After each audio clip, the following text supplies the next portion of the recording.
অলৌকিক কথনে আপনাদের স্বাগত। আমি সবুজ আছি আপনাদের সাথে। আশা করি সবাই ভালো আছেন, আমিও ভালো আছি।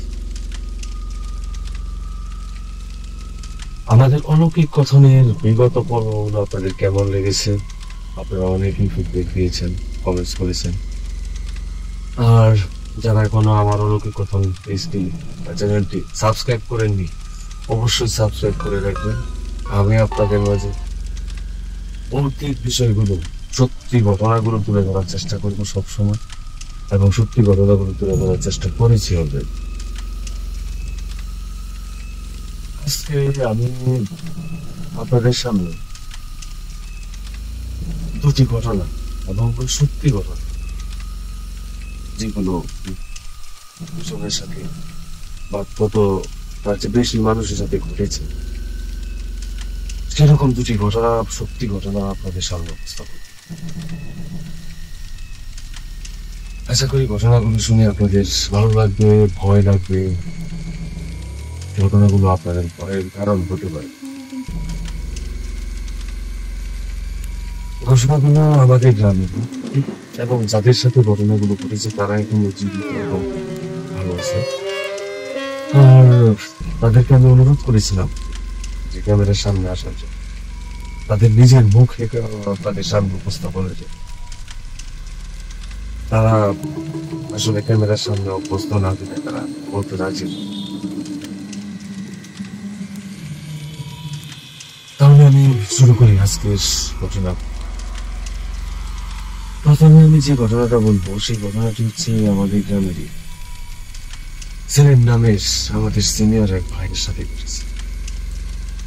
এটা রিসেন্টলি ঘটেছে, খুব বেশি বছর আগে পর্যন্ত না। এটা ধরেন আনুমানিক 5-7 বছর হবে, এর বেশি দিন আগে হবে। তো সেলিম ভাইয়ের সাথে যে ঘটনাটি ঘটেছে, এটা আমার আপনার সাথে ঘটলে আমরা কিভাবে রিয়েক্ট করতাম বা কতটুকু আমরা ভালো থাকতাম, সুস্থ থাকতাম জানি না। হয়তো সেলিম ভাই অনেকটাই সাহস মানুষ বোধহয়, উনি ওখান থেকে বেঁচে ফিরেছেন। সেলিম ভাই একজন শিক্ষিত মানুষ, পাশাপাশি জব করে না, উনি একজন পুরোদস্তর কৃষক। উনি বাড়ির বড় সন্তান এবং বাড়ির পুরো দায়িত্ব উনি কৃষক মানুষ। ওনার একটা গরুর খামার আছে। পাশাপাশি আমাদের গ্রামের মানে সবার বাড়িতে তো আর সেচের পাম্প থাকে না। গ্রামের জমি চাষগুলো হয় হচ্ছে, হয়তো একটা গ্রামে দেখা যাবে 2টা বা 3টা সেচের পাম্প থাকে, ওগুলো থেকে সবাই সেচের জমিতে পানি দেয়। সিলিম ভাইয়েরও একটা সেচের ইয়ে আছে, মোটর আছে। ওই মোটর থেকে অনেকের জমিতে সেচ দিয়ে থাকে, পানি দিয়ে থাকে মোটর। আর ইলেকট্রিসিটি প্রবলেমটা দিনের বেলা বেশি হওয়াতে উনি চেষ্টা করতেন, বা এখনো করে চেষ্টা করেন যে রাতের বেলা চেষ্টা দিয়ে রাখার জন্য। তাহলে হয়তো লোডশেডিংটা থাকে না, কম থাকে বা থাকে না বন্ধ। তো সেলিম ভাই ওনার বাড়ির পিছন দিক থেকে, আমাদের গ্রামের পিছনে মানে জমি নেওয়া বারবার করে, অনেকগুলো জমি বারবার করে ধরেন পুরো একটা মানে হাওয়ার টাইপ বারবার করে হচ্ছে রেল লাইন। আর এই মাঝখানে আমাদের একটা রাস্তা আছে, মাটির রাস্তা। এটা তো সেলিম ভাইয়ের বাড়ির পিছনে ভেঙে কিছু ঝোপঝাড় বাঁশঝাড় আছে, তারপরেই রাস্তা।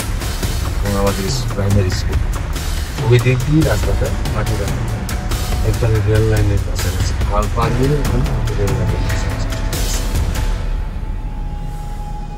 সিনেমাদের বাড়ি থেকে বেরোয়ার পরে মাটির রাস্তায় উঠে একটু সামনে আসলো, ওখানে একটা পুরাতন পারিবারিক শ্মশান আছে। আর ওই পারিবারিক শ্মশানটা আর খানিকটা পরেই হচ্ছে আমাদের গ্রামের মূল শ্মশান, মানে আমাদের গ্রামের সার্বজনীন যেটাকে বলে সেই শ্মশানটা আছে। আর ওই রাস্তার পাশেই সেলিম ভাই একটা ড্রেন করে দিয়েছে প্রত্যেকটা জমির বরাবর। এই পাশ দিয়ে আসলে উনি একবারে আমাদের শ্মশান পার হয়ে আরো কিছু জমি আছে ওই পর্যন্ত উনি সেচ দিয়ে থাকে। তো সেলিম ভাই বরাবরই মতোই প্রতিদিন রাত্রেবেলা এদিক দিয়ে আসে, এদিক দিয়ে যায়। যে পারিবারিক শ্মশানটা আছে সেলিম ভাইদের বাড়ি থেকে বের হওয়ার পরে পিছনে আরেকটু আসার পরে ওই শ্মশানটার ওখানে বেশ কয়েকটা বেশ পুরাতন এবং অনেক বড় তোলা গাছ। তো সেলিম ভাইয়ের সাথে যে ঘটনাটা যেদিন ঘটে তার বেশ কিছুদিন আগে থেকে সেলিম ভাই যখন রাত করে সেচ দিতে যায়, তো সেলিম ভাইয়ের সাথে অদ্ভুত অদ্ভুত কিছু ঘটনা ঘটেছে। সেলিম ভাই ভাবছিল এটা স্বাভাবিক বিষয়টা হতে পারে, যেমন ধরেন ওই পারিবারিক শ্মশানটার ওই রাস্তা দিয়ে যখন আসে প্রায় সময় দেখা যায় যে গাছে রাস্তার মধ্যে যেটা পড়ে থাকার কথা না, এরকম কিছু অদ্ভুত জিনিস পড়েছে। একটা কলা গাছের কোনো একটা ছোট পড়েছে, গাছ অর্ধেকটা কাটা অবস্থায় এরকম ভাবে বেড়ে যাচ্ছে। এটা সেলিম ভাই স্বাভাবিক ভাবে নিয়েছে, হয়তো কেউ দুষ্টামি করে, যেহেতু মানুষ চলাচল খুব একটা বেশি, স্বাভাবিক ভাবে এটা সরাইয়া ওনার কাজ উনি করতেছে। তো সেলিম ভাই ভাবেনি এইগুলো তাকে সংকেত দিচ্ছিল, তাকে বোঝাচ্ছিল যে তুই হাসিস না। এরকম দেখা গেছে একদিন বাড়ি থেকে বেরোচ্ছে, কোনো ধরনের কোনো বাতাস নেই, কিচ্ছু নেই, কিন্তু যেই উনি ওই পারিবারিক শ্মশানটা বরাবর আসছে, তুলা গাছগুলো নিচে আসছে, তখন ওনার কাছে মনে হয়েছে যে মানে প্রচন্ড ঝড় বইতেছে এরকম। ওগুলোকে তেমন পাত্তা দেয়। তারপর আরেকদিন সেলিম ভাই আসছে রাতের বেলা পানি জমিতে পানি দেওয়ার জন্য। তো আসার পরে উনি দেখতেছে যে রাস্তার ঠিক মাঝখানে একটু মাটির স্তূপ করে রাখা হয়েছে। স্তূপ বলতে শক্ত মাটি, ধুলা বালি উঁচু করে স্তূপ, তার ঠিক রাস্তার মাঝে। সেলিম ভাই এটা আপনি অত কিছু ভাবে নাই যে আসলে যে উনি একবার বুঝতে পারে না যে ওনাকে আসলে সংকট দিচ্ছে বা সংকেত দিচ্ছে উনি কারো মানে সমস্যার কারণ হচ্ছে, ওনার জন্য কারো প্রবলেম হচ্ছে, এটা সেলিম ভাই বুঝতে পারে। এবং সেলিম ভাই যে টাইমটাতে আসলে ওখানে যাইতো পার্টিতে যেত, তো ওই টাইম গুলোতে দেখা গেছে অনেক রাত্র করে, এখন 12টার সময় যাইতো, 1টায়ও যাইতো, 2টায় 3টায় এরকম রাত পর্যন্ত প্রতিনিয়ত, মানে রাতে 2-3বারও যাইতো, 12টার সময় একবার, 2টার সময় এবার। তো এটা সেলিম ভাইয়ের সাথে চলতেছিল এটা বেশ কিছুদিন, ধরুন 15-16 দিন এরকম অদ্ভুত অদ্ভুত সব ঘটনাগুলো সেলিম ভাইয়ের সাথে ঘটতে লাগলো। সেলিম ভাই ওগুলো পাত্তা দিচ্ছিল। তো একদিন সেলিম ভাই উনি যেভাবে বলছিলেন যে ওনার বর্ণনা অনুসারে ওই দিনটা সম্ভবত আসলে পূর্ণিমার রাত ছিল, কারণ উনি প্রচন্ড চাঁদের আলোতে সবকিছু মোটামুটি বোঝা যাচ্ছে। উনি রাতের বেলা তখন আনুমানিক 1:15 উনি বেরিয়ে আসে বাড়ি থেকে। উনি অনুভব করলেন যে ওনার সাথে আগের বিগত দিনগুলোতে যে অদ্ভুত ঘটনাগুলো ঘটে গেছে, ওই ঘটনাগুলো ঘটতো আসলে উনি বাড়ি থেকে বের হওয়ার পরে ওই শ্মশানের মানে পারিবারিক যে জায়গা শ্মশানটা, তোলা গাছগুলো হেঁচে গেলে কিংবা কাছাকাছি। কিন্তু ওই দিন উনি বুঝতে পারলেন না, উনি যে ওনার বাড়ির পিছনে বাসটা যেটা সোনার বাড়ি, ওখান থেকে ওনার সাথে অদ্ভুত ঘটতে শুরু করছে। উনি প্রাথমিকভাবে ভাবছে যে হয়তো আজকে প্রচন্ড বাতাস আছে, এই কারণে বাস জারি এরকম। উনি যখন বাড়ি থেকে বের হয় তখনই ওনার মনে হচ্ছিল পুরো ভার্জার ভেঙে ওনার মাথার উপরে পড়বে, এইরকম ঝড় মনে হচ্ছে। কিন্তু সেলিম ভাই ওটাকে বস্তু কিছু চিন্তা না করে আগাইতে থাকে সামনে।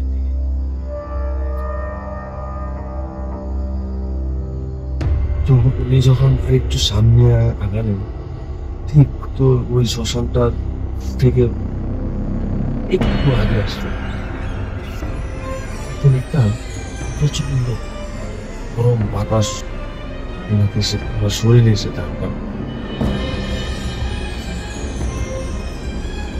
উনি যখন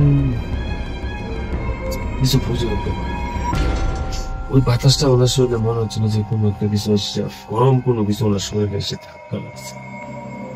তারপরে উনি সামনের দিকে গেলেন।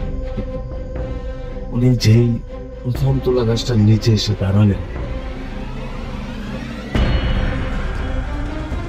দেখতে পেলেন ওখানে তিনটার মতো বড় বড় রাস্তার এক পাশে, যে পাশটাতে শ্মশানটা আছে ওই পাশে দুটা তোলা গাছ, মাঝখানে রাস্তার উপর আছে ছোট জমি, ওইখানে শ্মশান, ওপর আরেকটা তোলা গাছ আছে। উনি রাস্তার এই পাশে যে একটা তোলা গাছ আছে ওই তোলা গাছটাই ওনার বাড়ি থেকে আছে। উনি ওই তোলা গাছটার নিচে দাঁড়ানো ছিলেন। উনি রাস্তার ওই পাশে দেখলেন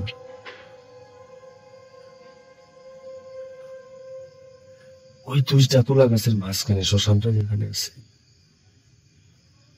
ঠিক ওই জায়গাটায়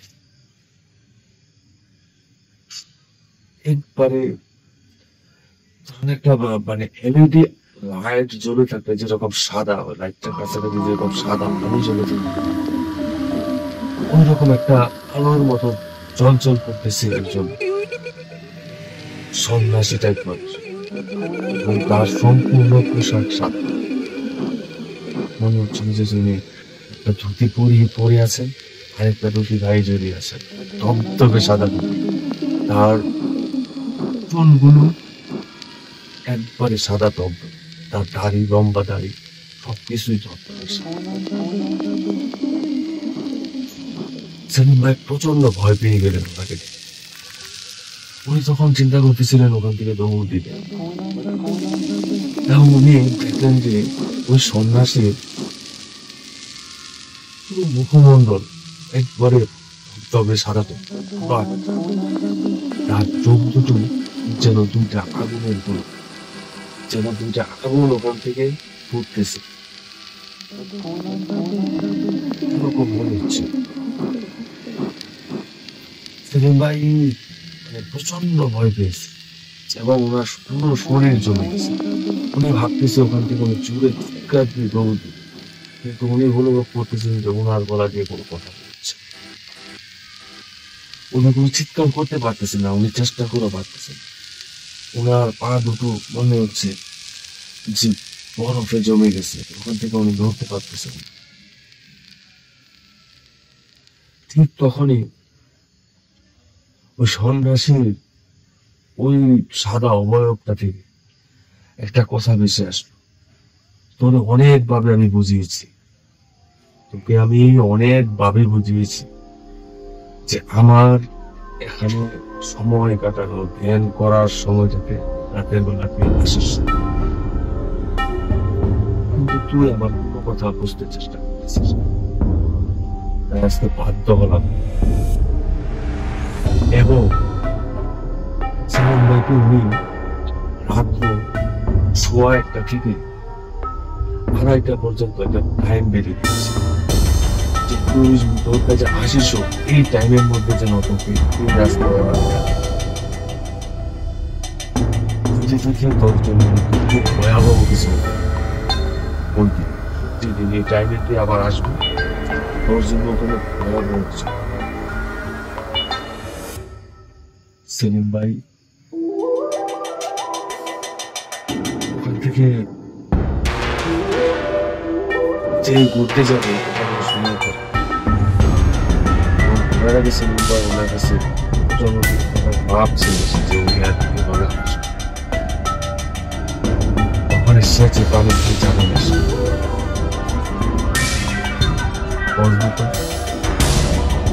সেলিম ভাই ওখান থেকে ফিরে আসে এবং যখন ভাবছি ওর কাছে বলে এসেছে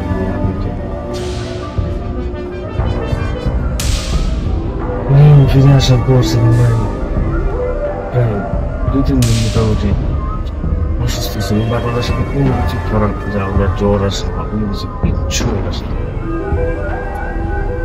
তো সেলিম ভাই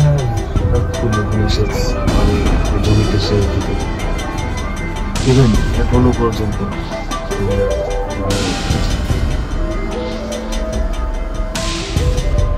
কিন্তু একটা কথা ছাড়া যেমন আমি আমার বিষয়টা নিতে পেরেছি আমার সাথে কখনো এরকম কিছু এই ঘটনা সেলিম ভাইয়ের মুখ থেকে শোনার পর তাদের গ্রামে আরো 2 জন মানুষ যারা আমাদের সাহসী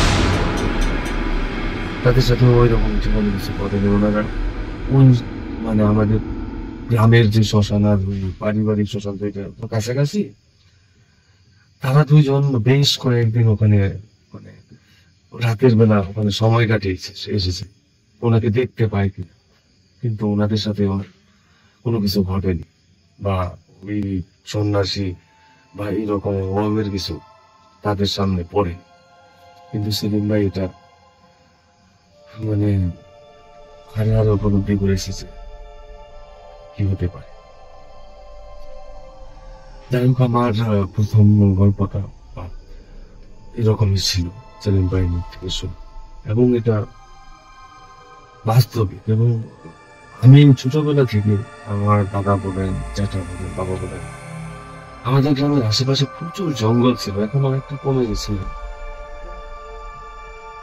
এরকম অনেক ভৌতিক অদ্ভুত অলৌকিক ঘটনা অনেক মানুষের সাথে ঘটেছে আমি আপনাদের সাথে যদি বলতে থাকি আজকে রাত 3:30 পার এত এত সত্যি ঘটনা আছে যেগুলো আসলেই ঘটেছে এবং এখনো ঘটে মানুষের সাথে খুব রিসেন্ট অনেক কিছু ঘটনা ঘটেছে তো আমি এখন একটা সত্যি ঘটনা বলবো যেটা আমার মানে আমার আপন জেঠার সাথে হয়েছে আমার আপন জেঠা না শুধু আমাদের বাড়ির অনেকের সাথেই ঘটনা ঘটেছে আমার এক জেঠা তো বোনের সাথে ঘটেছে বাড়ির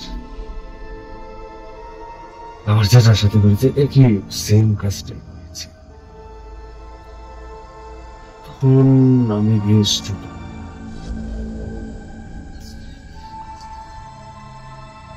আমি অনেক ছোট তখন প্রাইমারি স্কুলে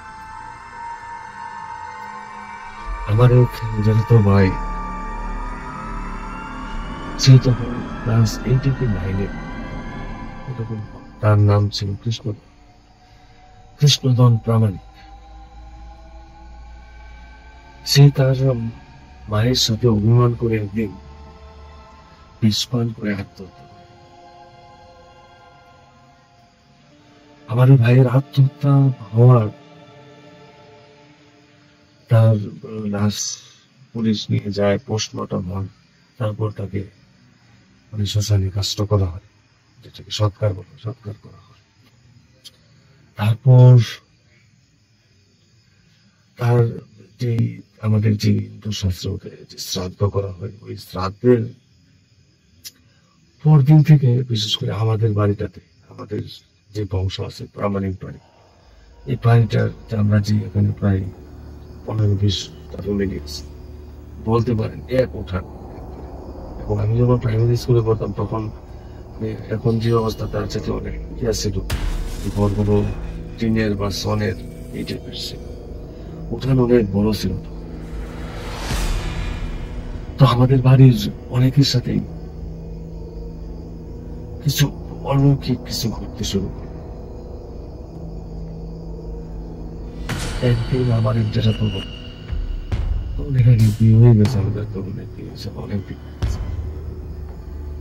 সে অনেক রাতে ঘরের থেকে বাইরে যেতে হতো ওয়াশরুম যাওয়ার জন্য দরজা খুলে এসে দেখতে পায় আমার ভাই সকল ভাই যিনি আমাদের ভাই হত্যা করেছে সে উঠানের মাঝখানে দাঁড়িয়ে আছে তার দুটো হাত এইভাবে সামনে দিতে পারে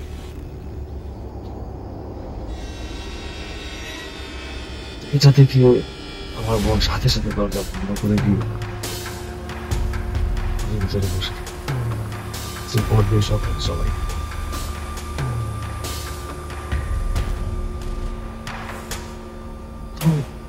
ইভেন আরেকদিন বললো কি আমার যে জেঠি আমার যে ভাইয়া তত্ত্ব এই কৃষ্ণগণের মা আমার জেঠি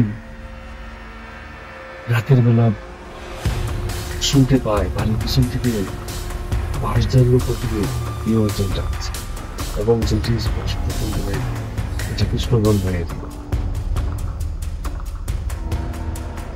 দেখেন আমার গা কাটা দিয়ে গেছে।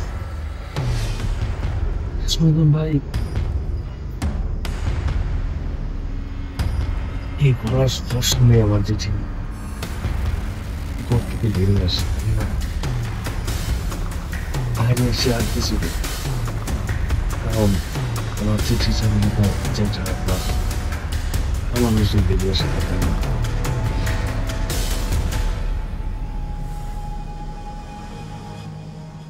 তো আরেকদিন আমার আপন জেঠা রাত্রেবেলা প্রস্রাবের করার জন্য ওয়াশরুমে যাওয়ার জন্য ঘর থেকে বেরিয়ে গ্রামে দেখা গেছে রাতের বেলা ওয়াশরুমে আর যায় না বাড়ির সামনে বা আনুষঙ্গিক প্রাকৃতিক কর্ম করে আমাদের এখন বাড়ি হয়ে গেছে আগে আমাদের গ্রাম থেকে বেরোয়ার পরে বাড়ির সামনে রাস্তায় আগে আমাদের করে চলেছে ওই জমিটাতে ধরেন সবজি শীতকালীন বা মানে সময় সবজি চাষ তারপর বাড়ানো মানে ঝিঙ্গা ইটে ওখানে একটা পুরো জমিটাতে একটা মাচান করে দেওয়া আছে মাচানে আমার যেটা ওই জমির কাছাকাছি যাইতেছে বাড়ি থেকে বেরোয় সামনে যাওয়ার পরে ওখানে আমার যেটা দেখতে পাই আমার এই ভাই ধরা গেছে এবং যেটা স্পষ্টই দেখতে পাই তাদের ওই দিন যেটা ভয় না পেয়ে সাহস করে একটু সামনে এগিয়ে দিয়ে যেটা কৃষ্ণগণ ভাইকে বলে তুমি এত রাইতে এখানে দাঁড়ায় আছো বাড়ির মানুষজন ভয় পাবে কেউ বেরোবে যেটার সাথে নাকি কৃষ্ণগণ ভাই বলেছিল যারা মারে কন্যা আমার উপরে তুলে দিতে আমি তো কোথাও শান্তি পাইতেছি আমার আত্মা কোথাও শান্তি পাচ্ছে আমি খুব অশান্তির মধ্যে আছি আমার মার এখন আমাদের উত্তর নেই আপনারা অনেকেই জেনে থাকবেন আমাদের হিন্দুদের শ্রাদ্ধানুষ্ঠানে একটা কাজ করা হয় পিণ্ডদান করা হয় এটাকে বলা হয় পিণ্ডদান এটা পানিতে ইয়ে করতে সম্ভবত যে পুরোহিত মশাইয়ের দ্বারা এটা করা হয়েছিল এটা প্রপার ওয়েতে হয়নি এটা ধারণা করা হয় এবং এটা হিন্দু যারা আছে তো যেটা বলছিল যে মানে অনেকটা ধমকের শুরু আমাদের ভাইয়ের যে অবয়বটা ওখানে কারণ ছিল বা ভাই সরাসরি ছিল না রাগ পাচ্ছিল তো যেটা নাকি একটা ধমক দিয়ে বলেছে তুমি আর এদিকে আমাদের বাড়ির আশেপাশে আইসো না মানুষজন ভয় পায় তুমি যাও আর তোমার এইভাবে তোমার এখানে হয়েছিল মরতে তখন কৃষ্ণগণ নাকি তারা বলছিল আমার ভাই তো আমারই হয়েছিল কিন্তু আসলে মা ছেলে মেয়ে মাঝে মাঝে তো মা ছেলে মেয়েদের উপরে রাগ করে অনেক কিছু তার মানে না নিষ্পান করে বা গলায় ফাঁস নিয়ে কিন্তু ট্রেনের নিচে করে আত্মহত্যা এটা তো যুক্তি করে তারপর কৃষ্ণগণ ভাই নাকি মেয়েটার কাছে খুব অনুরোধ করে বলেছিল যে আমার মাকে বলেন যে আমাকে উদ্ধার করে দিয়ে আসতে তো এই ঘটনার পরে জায়গা নাকি বলছিল আচ্ছা তুমি যাও কালকে তোমার মারে করে দিব এইভাবে পরদিন যেটা আমার ওই জেঠিকে ডেকে নিয়ে বলে যে দেখো রাত পাকাও আসলে বাড়ির মধ্যে রাত বেলাতে আইসা অনেকেরই ভয় থাকে, অনেকে ভয় পাইতেছে। কালকা রাত্রে আমার সাথে এরকম এরকম ঘটছে। হ্যাঁ, তো এমন এমন বলতেছে যে হ্যাঁ রে উদ্ধার করে দেওয়ার জন্য। হ্যাঁ নাকি উদ্ধার পাইতেছে না কোনোভাবেই। বিভিন্ন জায়গায় আমরা বাড়ির পিছনে বাঁশ ধরে বিভিন্ন গাছে এর নাকি সময় কাটানো লাগতেছে, রাত কাটানো লাগতেছে। কিন্তু মানে অন্যান্য যে প্রেতাত্মারা আশেপাশে ঘুরতেছে এরাও নাকি হেরে জায়গা দিতেছেন, ওদের সাথে মিশার জন্য জায়গা দিতেছেন।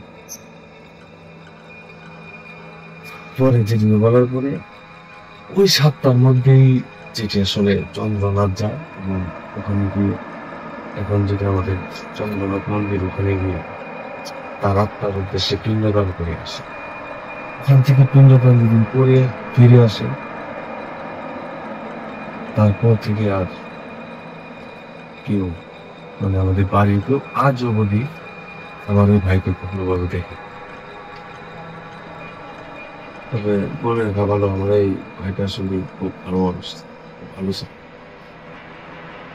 যাক, এই ঘটনাগুলো আসলে রিয়েলিটি আছে। এবং আমার কাছে আস্তে আস্তে অনেকের সাথে আমি আমার এই অলৌকিক কথন চ্যানেলে কাজ করতে গিয়ে অনেকের সাথে কথা বলে যেটা আমি বুঝলাম যে সত্যি সত্যি আসলে মানুষের অতৃপ্ত আত্মা আমাদের আশেপাশেই ঘুরে বেড়ায়। হয়তো আমাদের অনেকের চোখের সামনে পড়ে না, অনেকের সামনে পড়ে, কিংবা তাদের সাথে আমার মানুষের চলাফেরার টাইমিং নিয়ে এখানে অনেকে দেখতে পায়। এবং আমি কিছু মানে ঘাটাঘাটি করে অনলাইনে আমি দেখলাম যে পৃথিবীতে সব দেশে এই ধরনের অ্যাক্টিভিটিস গুলো হয় এবং অনেকে এটা নিয়ে রিসার্চও করে। তো আপনারা যদি আমার পাশে থাকেন এবং হেল্প করেন, আমি আস্তে আস্তে চেষ্টা করবো এই বিষয়গুলো আরেকটু গভীরে যাওয়ার, এটার একটু অ্যানালাইসিস করার, যে আসলে সত্যিকার অর্থে এবং যারা তান্ত্রিক বা কবিরাজ, আমি তাদের সাথে একটু সময় বেশি দেওয়ার চেষ্টা করতেছি, কথা বলার চেষ্টা করতেছি। সত্যিকারের তান্ত্রিক, অনেকেই তো বন্ধ, সত্যিকারের তান্ত্রিক যদি ভাই আমি চেষ্টা করছি দূর করে হলো আপনাদের সামনে কথা বলার। তো আজকের মতো সবাই ভালো থাকবেন, সুস্থ থাকবেন। আর আপনাদের সাথে এরকম কোনো অদ্ভুত ঘটনা না ঘটুক, আপনারা কোনো ভয় না পান, সেই কামনায় আজকের মতো বিদায় নিচ্ছি। ভালো থাকবেন, সুস্থ থাকবেন। Good bye.